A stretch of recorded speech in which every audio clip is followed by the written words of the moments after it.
à travers les différentes lectures. Vous allez pouvoir entendre des faits réels qui se sont déroulés à Bouzy durant la Première Guerre mondiale. Le travail des personnes restées au village durant cette période fut très pénible et salutaire pour le pays.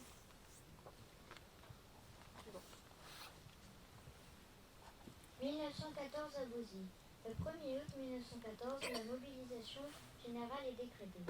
Les hommes valides de Bouzy partent le lendemain rejoindre leur affectation, déterminés à combattre et à en finir avec cette guerre.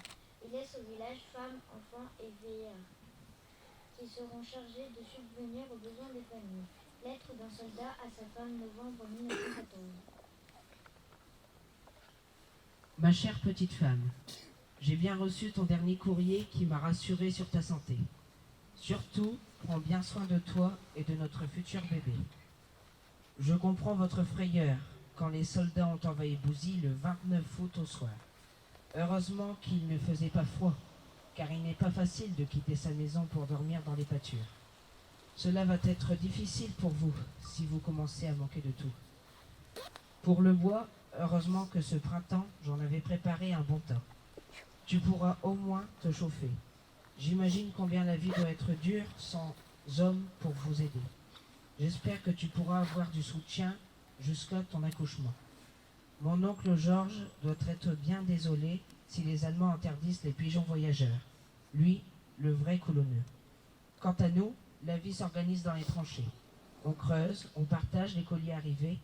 Nous sommes habillés d'une tunique bleue et d'un pantalon rouge.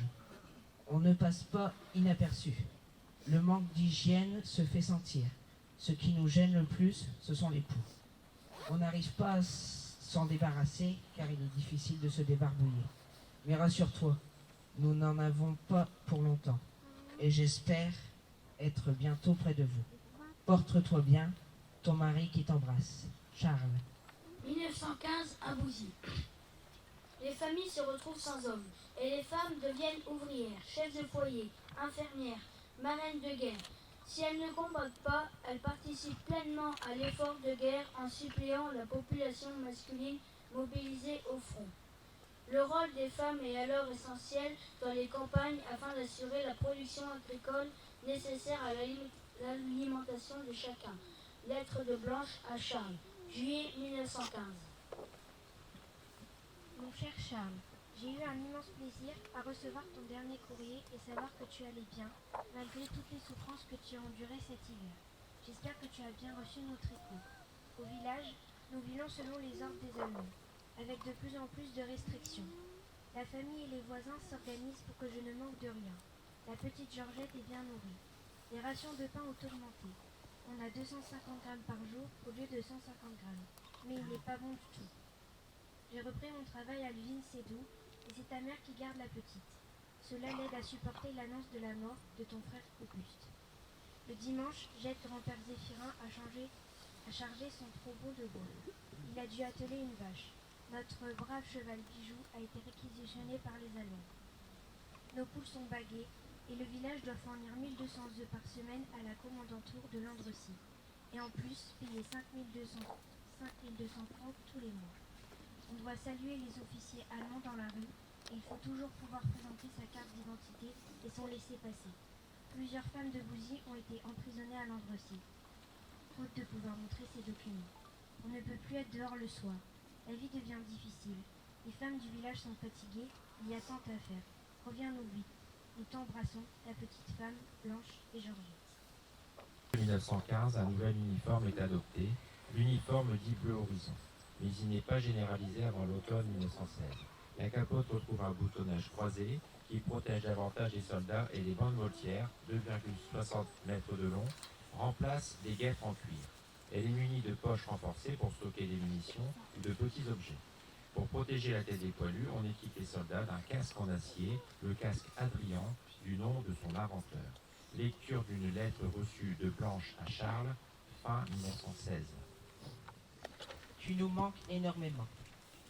Nous n'avons plus de nouvelles de toi depuis longtemps, mais je sais que tu es là quelque part avec nous. Il fait très froid, en ce moment, dans les -20. On entend les canons se rapprocher de plus en plus. Les Prussiens sont partis, mais d'autres sont revenus aussitôt. Des pillards. Ils ont brûlé tous les bancs et les tables des écoles pour se chauffer. Ils volent tout dans nos maisons, les matelas, les lustres, les sonnettes, les balances. Il ne reste rien. Et dans l'église, ils ont volé les tuyaux de l'orgue. Nos bêtes ont été numérotées, même les lapins. La nuit, ils viennent voler dans les fermes, et 200 poules ont disparu. Eux aussi doivent avoir faim. Depuis plusieurs semaines, tous les gens du village doivent travailler pour l'Allemagne, sous peine d'amende. On fait des cordages avec les tiges des orties qu'on a ramassées. On est payé 10 marks les 100 kilos. Cet été, on a dû déclarer tous les arbres à fruits et aussi les fraisiers et les groseilliers. Les jeunes enfants ont dû monter dans les arbres cueillir les baies de sureau pour faire de la confiture aux Prussiens. Je ne sais pas ce qui se prépare. Dernièrement, un nouveau gendarme s'est installé chez Dumont, à la brasserie. Il fait le tour des fermes, il récupère tous les harnais, les sacs, les ficelles, les tonneaux et les cochons et les veaux, non déclarés. Il prend tout et retire le passeport à celui qui ne veut pas donner. On ne peut plus rien faire. Il paraît qu'ils sont 4000 maintenant. Il y en a partout. Depuis 8 jours, on n'a plus de nouvelles de Bourdon, le brasseur, de Manès, le fermier, et Burlion, le marchand du bois. De bois. On dit qu'ils ont été enlevés. J'ai peur que la guerre dure encore. Quelle tristesse, quelle désolation dans le village. Comment peut-on comprendre les gens qui font la guerre? Encore un Noël sans toi, où ton bras sont bien forts, tes 2 petites femmes.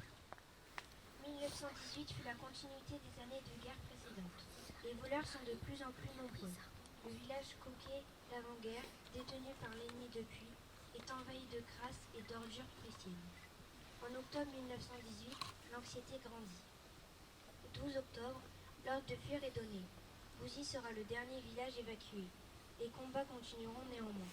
Les Anglais bombardent les Allemands toujours installés dans le village. Le 23, vers 6 heures du matin, une détonation secoue.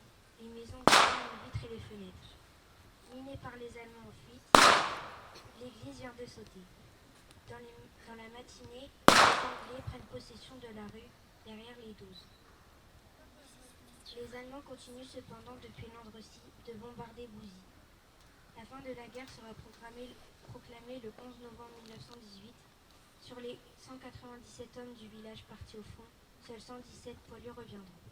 Alors, comme tout à l'heure au monument, je voudrais adresser des remerciements. D'abord à tous les participants, et puis me remercier Anne, Yves et Lionel en particulier, et Bruno, je l'ai oublié, voilà, c'est bien de me souffler, qui ont préparé cette petite cérémonie. Je pense que c'est important, ça complète notre cérémonie au monument et ça nous permet de venir à la tranchée. Merci à M. Drake, avec les enfants, voilà, d'avoir participé aussi, parce que tout ça, ça paraît petit, mais ça fait 1 an qu'ils travaillent là-dessus. On a fait un certain nombre de réunions pour préparer ça, n'est-ce pas, M. Drake? Donc, merci vraiment à vous toutes et à vous tous. Et puis, comme je dis toujours, ils n'ont pas de salaire, mais le plus beau des salaires, ça va être vos applaudissements nourris pour ce qu'ils ont fait aujourd'hui.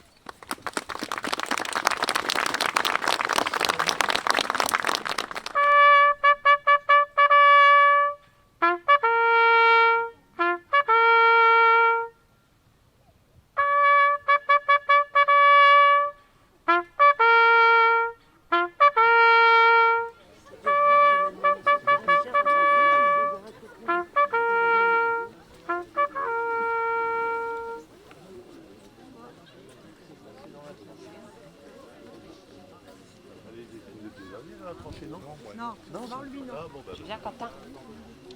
On va dans la tranchée. Dans la tranchée. Je vais monter sur l'échelle. Tu vois tout en fait.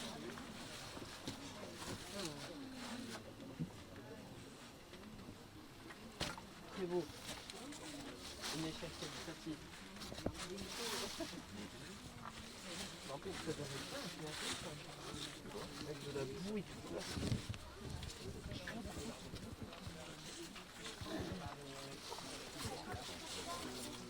Non, l'année dernière, on était là. Moi, j'étais là. Et il y avait des fumigènes tout là, donc on s'est fait freiner dans la boucle.